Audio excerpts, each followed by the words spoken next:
On May 9th, 1918, two young men committed murder for money deep in the swamp of Central Florida. This is the story. Deep in the green swamp of Central Florida, Isham and Sarah Stewart lived in a small shack. They were private people and wanted to be away from others. Due to a lack of confidence in the local economy, Isham had removed all of their money out of the bank. They hid the money under the floorboards of a shed near their home. Unbeknownst to them, Sarah's family had been discussing the matter. You see, Sarah's family wasn't exactly happy with her. She had left her husband and 4 kids to marry a man that was 15 years younger than her. Sarah's grandson, Josh Browning, and his friend, John Tucker, decided that they were going to steal that money, which was approximately $1,500, which would be about $30,000 by today's standards. Josh wanted a new truck, and there was no way he could afford it on his own. The two boys met at the train depot that night with axes and began the long trek out into the woods. They came upon the cabin late at night. It was dark, and everyone was asleep.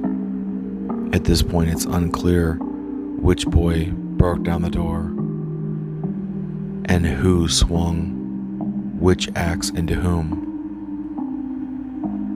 But the end result would be Isham and Sarah Stewart dead in their bed, killed with an axe. The bodies would be found about a week later, but not before the buzzards got there. The local sheriff would determine that they had been killed with an axe.